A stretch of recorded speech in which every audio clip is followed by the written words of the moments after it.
one. We back, ladies and gentlemen. You have none other than the one, the only Ian Walsh from the best hard money bankers, baby. If you haven't seen the hoodie, I don't know where you've been. Everyone's rocking it, okay? Ian's going to be delivering massive value to you guys. Make sure you guys are pumped up, excited, ready to learn. Ian's a true warrior in this real estate space. Has been in the game for a very long time. And Ian, we're so grateful, and it's an honor to have you with us here today. Let's crush it, brother. Thanks, man. Appreciate that intro. And yeah, I kind of figure that if lending doesn't work out, I can always like sell clothing, I guess, right?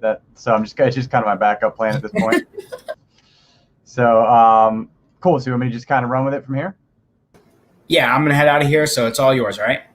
Okay, perfect.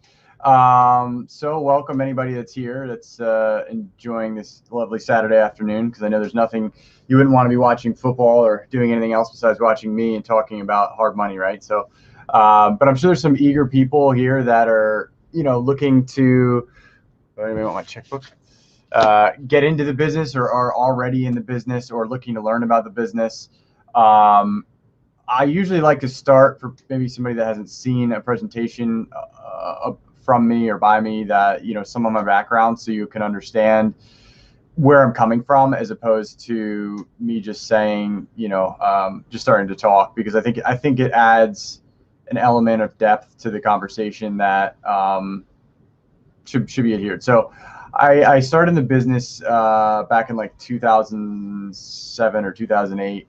Was fresh out of school and did not graduate. Not that that's a badge of honor, but about 10 credits short, and decided to do something else. And I read the book Robert Kiyosaki's Rich Dad Poor Dad, and decided at the time that I heard him, or I remember he wrote a excerpt about wholesaling a property for like making like 40 grand in like 20 minutes in Arizona or something. And I was like, oh, I'm gonna need to do that. That's really gonna be what I need to be doing, because at the time I had a job, or maybe I was gonna make, I don't know, 80, 90 grand that year, which isn't bad. But at the same time, I'm like, if I can make 40 grand in 15 minutes, tapping into utilizing, leveraging my time was just eye-opening at that moment, realizing the capability of like how much money is really out there and how much you can really make in just a bigger picture. So it was an eye-opener for many reasons for me.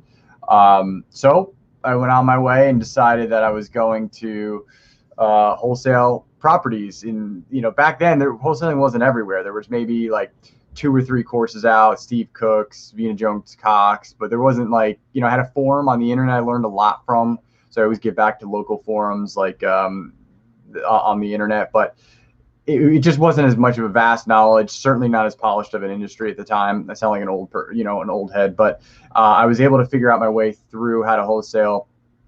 And it's really easy. I mean, logistically, you can figure it out in under 3 months, easy. Then from there, it's marketing, right? So I began marketing, and I was in a little city in New Jersey where I kind of outgrew that volume wise, and said, okay, I pretty much marketed everything here, and what's the next biggest thing?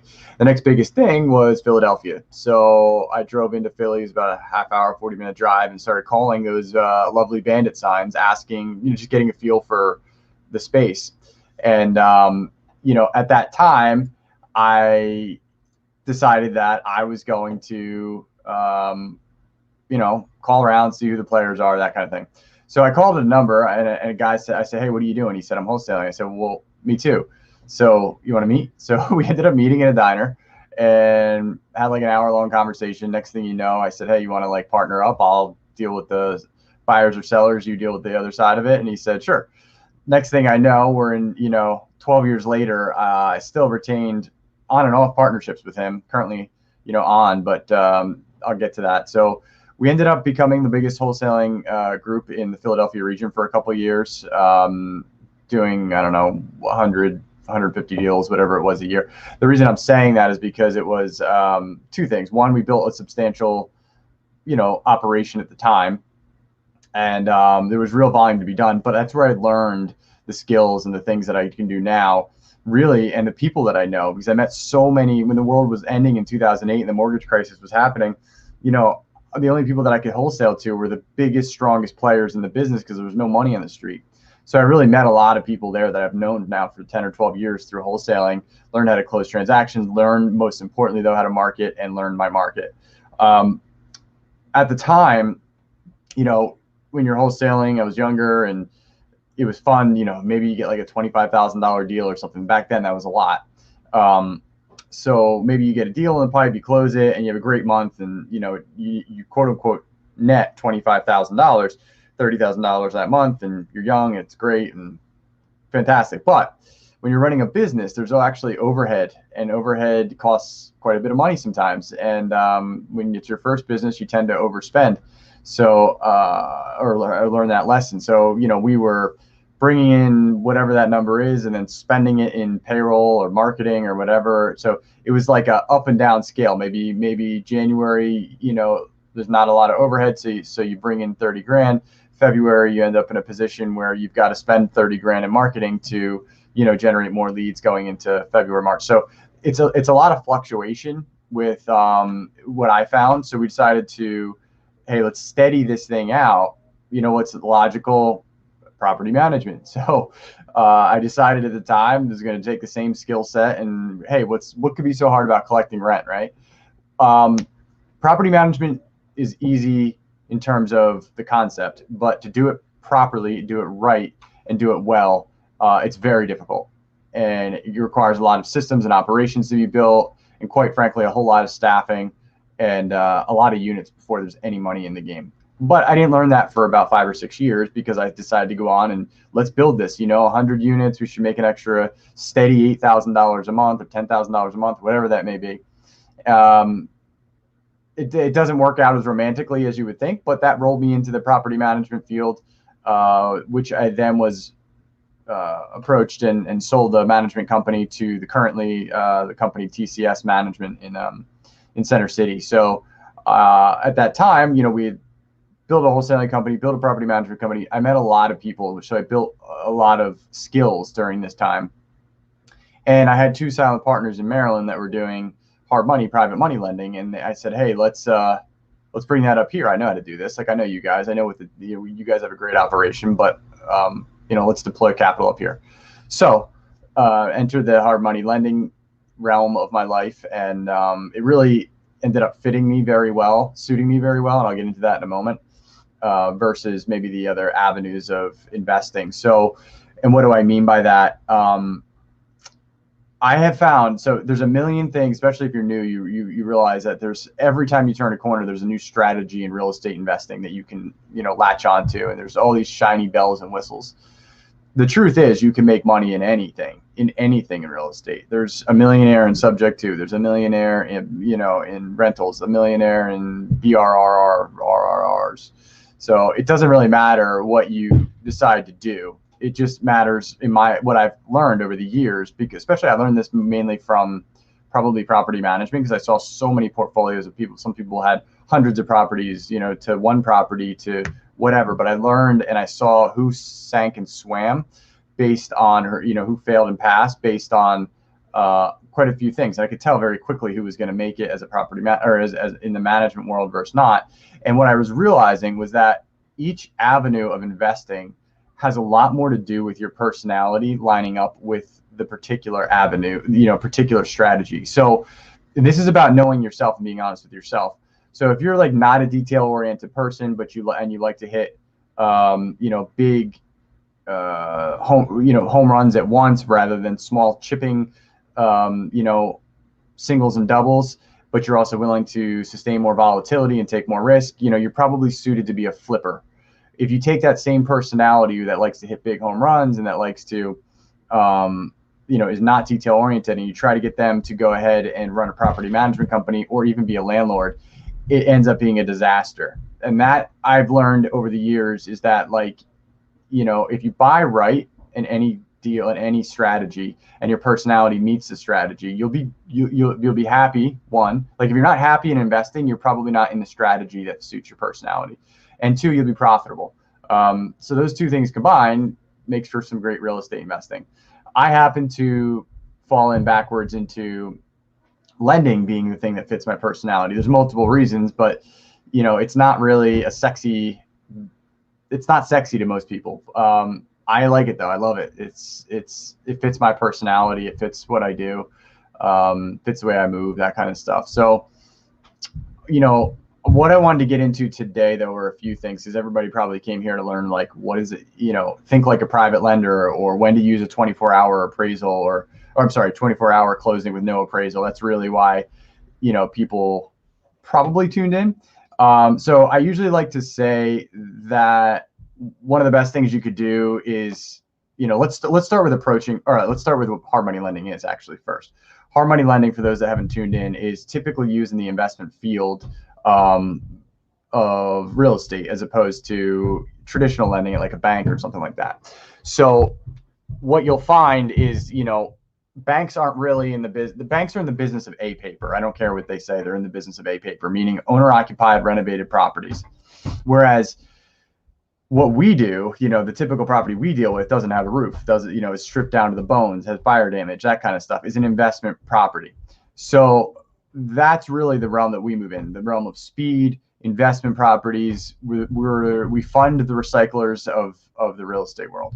So when people come to me, they usually are coming to me with a few things in mind. I mean, it's either a fix and flip, or it's a buy and hold, renovation, or a bridge loan, or a commercial deal, or whatever. But usually they're bringing me, the property address, the acquisition price, and the renovation cost. Those are the big things I'm looking at as a lender. Now you have, and then they're looking for funding in order to close the deal very quickly. That's very common. So with that in mind, you have two different kinds of lending operations that you kind of bump into locally, or anywhere. So the lending operations are usually going to be, it depends where their money is sourced. That's really the key. Very few are built like our company. Our company is truly private capital.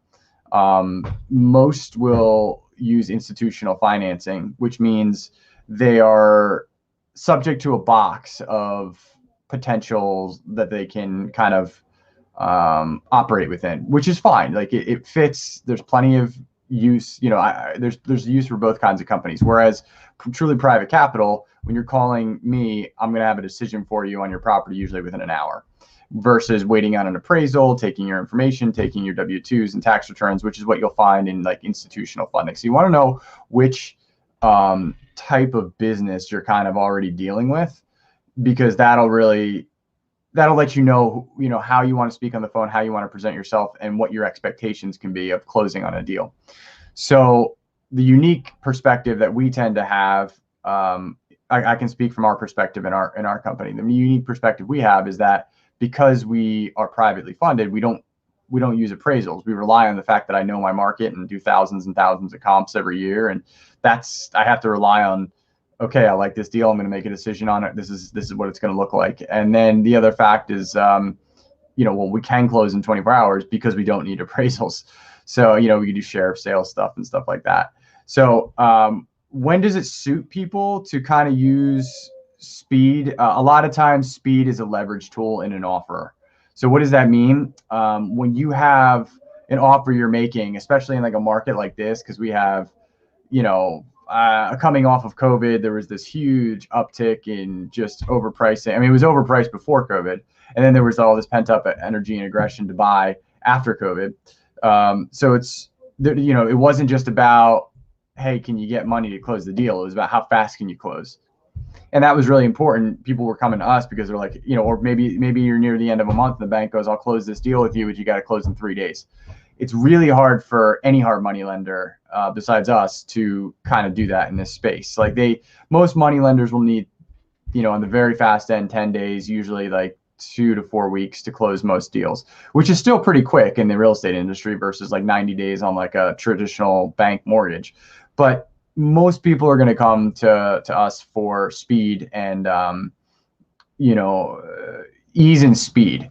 So a lot of times people are like, I don't want to give my W-2s, tax returns, DNA, and all that. Like we don't use any of that stuff because it's really asset driven in terms of the evaluation. It's really looking at the deal and deciding, is this deal strong?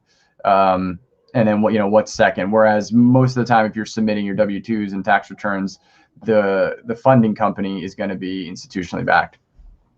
So with that said, 24-hour closings are used and appraisals I mean, they can be used in case you have a deal falling out, or you have to close by the end of the month and you waited too long to get your funding. But a lot of times you can use it as a leveraging piece when you're making an offer to say, hey, yeah, I'm using financing now. I'm going to be more liquid, and I can make an offer and close in 24 hours. So that's really a powerful statement when you're submitting an offer into to a bank or a seller or whatever.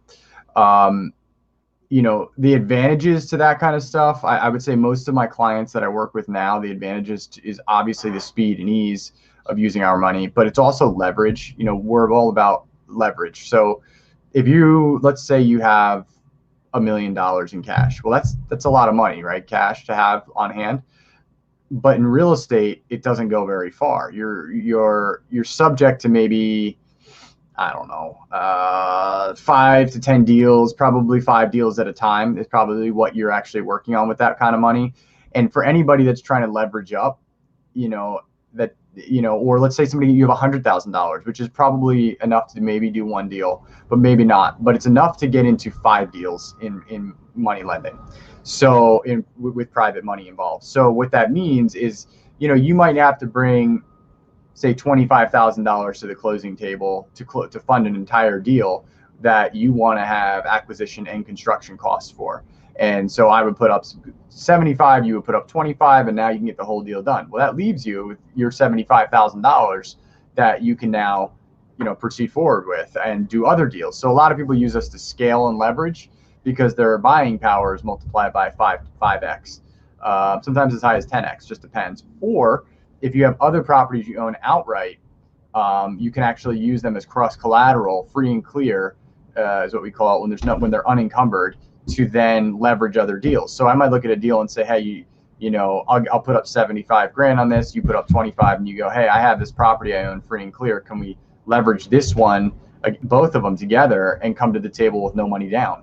Yes, I mean that's one of the ways that you can come to the table with no money down, which is probably the only way you can do it. I've never anybody saying that they can do no money down at this point is really not going to be. They're not really in the. That's not real. That died with 2008 when dogs were getting mortgages. So that is really important to know, is understanding the way you can leverage your money, scale your money, and grasp the concept of it. Another concept I think that would be important for people to know is, how to talk to a lender. It's really important. If I talk to 50 or 100 people a day, I get pretty good over time at determining, who is going to be a solid candidate to work with, and who might not be, even if the deal is great. So first, you want to establish, are you dealing with institutional funding or private funding? If you've established that you're dealing with true private funding, the relationship that you build right away on the phone is probably going to be the one that matters. Whereas if you're dealing with institutional, you're really just kind of submitting your information to an order taker that'll then submit it to the bank, and the bank will tell you whether you can do the deal. So the relationship is a little different. So with private money such as ours, I will give you some background, so some insight as to what I'm thinking. Because remember, if you want something from somebody, it doesn't help for you to think like you. It helps for you to think like them, and what appeals to them. So in essence, you want to kind of know what somebody like me might be thinking on the other line when you're dealing with a private lender. So the things that I'm really looking for, and I really, I'm pretty fast operating with my conversations. Like, what I'm not looking for is a lengthy conversation, because we're here to do business.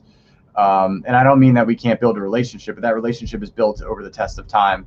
And, a good conversation is good, an enjoyable conversation is always good, but really it's going to be about, do you know your numbers? Do you know your market? Okay, great. Send me the information. Send me the address, the renovation costs, and how much you're buying it for. The best borrowers are typically, they'll give me a quick rundown on what they need to do. They're trying to renovate it. It's a bridge loan, it's a commercial loan, whatever it may be. I'll say, sounds good. Send me this, this, and this. They'll say, great, sounds good. They might ask a few things like, points, whatever. They might ask a few questions. It's good when they ask questions that I can understand that they've either done their research or they've, been around this game. And then they usually have the information over to me exactly as requested within, minutes. I'll usually have sometimes a quote back within minutes. And then, they'll know right away based on the numbers that it fits, and we're moving along.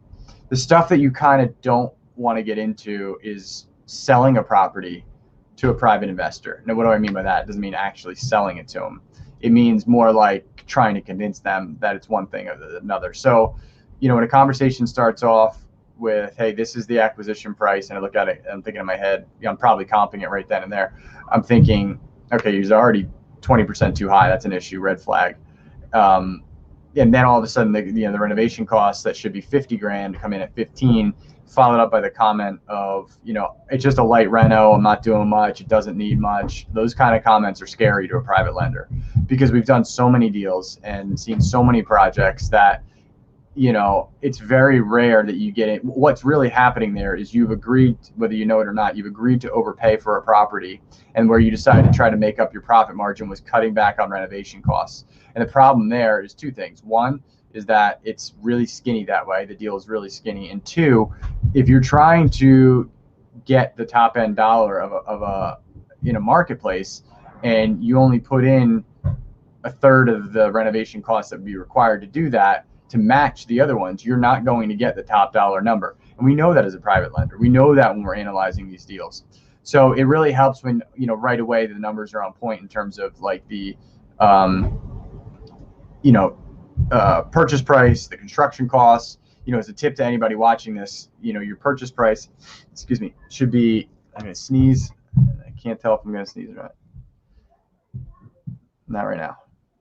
The purchase price is going to be typically 25 to 35% of the ARV. ARV means after repair value. So that means the potential value. So if you're buying something that is going to be worth $100,000 fixed up, you're going to want to buy it for like $20,000 or $30,000 in that range, and probably put $30,000 to $40,000 into it to have your margin. So those numbers are super common. Those are ones that are, that I see all the time on a good deal. Now, if you're buying something at 50 or 60 cents on the dollar, that's that same project at 100 grand, you're paying 50 or 60 grand. And then you would say, hey, I'm going to put 10 or 15 grand into it. Now I'm into it for the same number I was at the 20 or 30% plus the 40 or 50, but the house is not worth 100. The house is probably worth, 80. So you're really at like 95% leverage against the house, which is a position you can't liquidate at. In fact, you'd resell that at a loss, because somebody else is going to pay what they have to pay, the correct amount, to then go ahead and renovate the whole property. So being on point with your construction numbers is really, and I always say to people, don't get do a deal-itis, which means I have to do a deal. I just want to get into a deal. Don't do that. We're in the business of making money, all of us. So, it really helps to be patient. It really helps to be disciplined, to say, hey, look, like I'm not doing this deal because it's not a deal. And a lot of that starts originally with that offer price, right? So I kind of jumped the gun and said construction, but it starts with the offer price. So construction doesn't vary that much in many markets. When I say that, I mean in certain price ranges. So like there's a very common construction number in like the $50,000 to $100,000 resale. There's a common construction number between the $100,000 to $200,000 resale, $200,000 to $300,000 resale numbers. So there's some pretty common construction numbers that you can kind of gauge pretty quickly. But so what's really important is knowing your market. And when you're talking to somebody like a private lender like myself, that's a huge key, is knowing right away, are you overpaying or not? Because it says a couple of things. One, your risk capacity is too high, or two, you don't know your market. When you don't know your market, we can start unraveling the concept of like, okay, this is a big risk. They just came and asked for 200 grand. If somebody came to you and said, hey, I really know about this stuff, can I have $200,000? And then they go, and then you look real quick and go, hey, you're overpaying for that item by like 50%. It means you don't really know that stuff. So then it's like, what else don't you know? How much more risk do we have? And as we're assessing risk like that from a lender, thinking like a lender, our number is coming down in terms of how much we would lend to you, because we're going to have to, if something goes sideways, we need the wiggle room to make sure that we are out of this clean. We don't want to deal with your property. So it's really important to make sure your acquisition price is right. And if I don't know if I can share on this. I could. Maybe on another episode I could do, actually, you know what? How much time do we have? A couple minutes. why don't I go into and show you, I will show real quick how I comp a deal and how important it is, in my opinion, to have local MLS access, because the other services just don't compete in any market from that I'm aware of, but definitely not in this market with the local MLS services. The MLS is your multiple listing service. So the multiple listing service is typically going to be where you're going to find your comparable sales. Let me see here. This should work like a charm, I think. Yeah. Okay. So this is, I don't even know what this, here, we'll start with this property. So this is my local MLS system. And in this MLS, you can see, this is where my day is spent, inside here. And this is where any investor's day should be spent. It should be inside the MLS. So what I'm always doing is typically looking for, what is the property going to be worth, and is it one I want to work on? And this one looks like a Philadelphia property, because there's probably a lot of people in Philly watching this. This is how I comp. So I'm just taking whatever this random address is, 1615 North 29th Street. I bring up, you can see down here, a bunch of different days, or I'm sorry, really distant in time, not distant in geography. So what does that mean? That means I will adhere to being closer to the property than I will in terms of favoring a piece of criteria, rather than being closer in time. So some people will be like, all right, I'll do 6 months out, but I'll go out a half mile or 2 miles. And then my way of looking at it would be like, I'd rather go a year out and be inside my comfortable radius, especially inside of a city, when dealing with something like this. So it's really important to think of it. Let me make sure this is coming up on the, so you can all see this, or else I'm just talking about comparables that have no value to anybody watching this. Let me see if I can, no. Okay, so it looks like you can't see my screen. That's a bummer. Okay, I would have thought that share screen would have worked.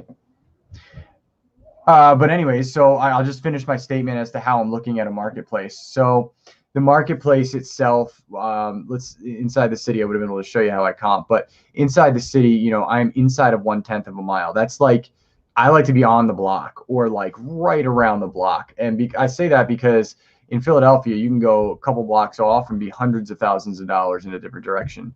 And that's significant. So I'd rather go back in time, instead of 6 months, go to a year, instead of a year, go to a year and a half, or whatever it may be. They kind of, especially in a stabilized area, and gives me an indication as to what that property is potentially worth in that area. So, as opposed to going further out and in less time. I also want to see like a clean sample set, enough volume to say, hey, I can make an educated decision on what this is worth. I don't want to see like a bunch of $100,000 sales and then the $180,000 sale and say, hey, this area has become worth $180,000, resale. It hasn't yet. That's an anomaly. I want to know like what generally speaks to the sentiment of that location. And if you go back too far in time, you're obviously going to have lower values. But for the most part, you're not going to be in areas where the appreciation was so fast that you can't kind of guess. So a house that was worth maybe like 2 or 3 years ago, 150 in a stabilized area, is probably worth 175 now, fixed up, renovated. It doesn't go from like 150 to like 250. And if it did, that's a bubble in its own right. You got to be careful. So that's one of the things I really consider when I'm looking at comps. So when you're looking at comps and you're approaching a lender, have that in the back of your mind. Like, have that understanding of, potentially how I'm looking at the deal, or the private lender is looking at the deal. What comps are they using? Because what I really like to hear when somebody calls me up for a deal, especially one that's going to close fast in 24 hours or something like that, is going to be when their acquisition price and their ARV is right where mine is. That's a very comforting thing, because it means you either got really lucky, which is very rare, or your market, or you don't, you might be brand new, but you really did your research and paid the respect to ask for that money, in that capacity. So those are, from my perspective, I want to see accuracy on numbers, and I'm not interested in the story behind the property. And usually when those things line up like that and they line up quickly, and even whether you're brand new or very experienced, you're in a good position. And I always tell people, I'm not always right. I just can't be on the wrong side of the deal. So, and it's totally fine. It's totally great. I have borrowers that come back all the time that are like, hey, you thought it was going to sell for 350 and I sold it for like 380, and I'm like, awesome. Like, great. You made an extra 30 grand. Let's do another deal. What I don't want to do, what we can't be, is on a side where, I thought it was going to resell for 350. It was too aggressive and they only sold for 3.25 or 300. Now they lost $30,000. We're not doing any deals anytime soon. So I like when borrowers make more money than I, thought or projected them to make. I don't really give out my ARVs in general. Sometimes they're very accurate. Sometimes I'm a little bit lower. It's very rare that I'm higher. Most private lenders won't come in higher than the potential value. That's just not good underwriting practices. That's not a person that's going to be in business for very long. So yeah, I think that's really important to know in terms of the way the lender is thinking. Now, again, if I backpedal one more time as a recap on this is specifically for people that are approaching private lenders. So the private hard money lenders that are privately sourced. This is the kind of conversation you want to have. These are also the kinds, that can close in 24 hours like we can, or don't use appraisals like we don't. If you're using an appraisal or you can't close in 24 hours, that initial conversation isn't as necessary. It's probably going to be more talkative because the person you're talking to is taking in orders and then handing them to the bank and saying, hey, let's see if the appraisal comes through. So the conversation of like being an investor or analyzing like an investor probably isn't happening in that initial conversation with institutionally backed lenders. So really, you got to figure out what you're trying to do. If you need speed, ease, and no appraisals, you're going to look for a private lender, privately backed. If you have time, like if you have a month or 2 months and you want to try, source it out a little bit more, you can. One thing I would caution about, because I'm still not sure where the industry is, but after COVID hit, we were all like, took a deep breath. I'm sure the whole industry took a deep breath. We all took a deep breath and said, what's going to happen? What did happen, which was pretty wild, was within 1 week's time of the economy getting shut down, all of the institutionally backed lenders had all their funds seized by the banks. Not seized, I'm sorry, seized is not the right word. From what I knew, the institutional lenders had their money train stopped, as in the bank stopped lending and said, we're not deploying anymore. So we received tons and tons of calls that started the conversation with, are you guys still in business? Are you lending money? And we were built with private funding for moments like that. So the answer is yes. We were, we never had a lapse. A lot of lenders never came back. So what I found was, though, a lot of people were hanging on to try to see, okay, is the money coming back? Is the money coming back? And they would try to drag people through the mud and say, yeah, the deal's closing. And then there's been a couple waves that have come up since, where I think the person that was being loaned to and the lender finally said those two wasn't going to happen. Like the lender never got the money, or the deal was never going to happen, because they would come to us and say, hey, I just had a lender fall out. Can you close our deal? I just had a lender fall out. Can you close our deal? I was getting that a lot too. So not really sure how many people are really back in business. I see a lot of advertising, but I don't know how many deals are actually being closed by other companies at this point. And I do know, not something that people, I can't predict the future. Nobody can, but there's a lot of rumbling about the economy being shut down again for another like 4 to 6 weeks, which would be really tough on people that have, institutional streams for their funding. So, if nothing else, obviously the first time was most people weren't prepared or thought that institutional money could be pulled off the street so fast. So they, found our company, by default, because they were just calling around in a frenzy. I would say in round 2, if that's going to happen again, first one, shame on them. Second one, shame on you. So do yourself a favor and prepare yourself by having, private lenders, truly privately sourced lenders, in your repertoire of your toolbox, in the event that, if they're already talking about a potential another shutdown, you just want to be able to not have your business interrupted in any way, especially with deals that you might have potentially closing in the next few weeks to come up. So you really want to be in a position where you have privately sourced capital, and I really do believe that there is good reason to have bank capital as well, or institutional capital in this space as well. It keeps things liquid. It keeps. I like a lot of I like a lot of the people. We're all friendly in this industry, so I like a lot of them. I like that when they're in business and doing things. So I do think though it's very important for people to keep that in mind though, to have the toolbox ready, because anybody that just kind of went through what we just saw in the last 8 months got to experience, if they weren't here in 2008, they got to experience a little bit of their first cycle, their first crash, their first whatever. And it wasn't even, honestly, that wasn't even, compared to 2008, that wasn't even a blip on the radar. Certain industries got hammered, right? So you had your commercial industry that got crushed. They're still getting crushed because everybody's still at home watching Zoom meetings. Nobody's in an office right now. Well, I mean, there's still people, but a lot less. And then institutionally backed money got hurt. But people that were flipping houses, that had contracts that they could delay, and a lot of retail sales didn't get hurt. So we really got by. Most people got by fairly unscathed, whereas 2008 was an industry worldwide situation that everybody got hit by. So now, but you have a taste of it. You've seen it. You experienced some of it. Hopefully you didn't get hurt by it.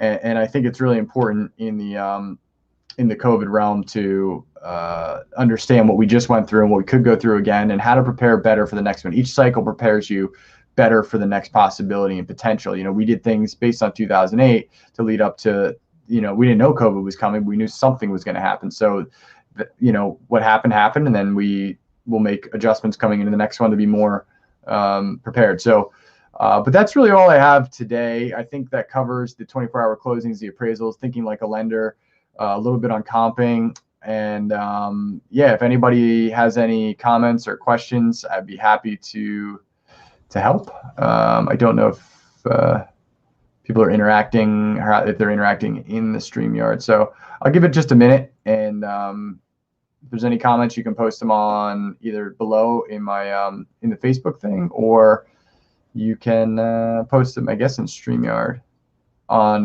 Nick Tang's thing. So. All right. I don't see any comments. I will. I'll put my email address below, and if you have any questions, feel free to email me. 3271.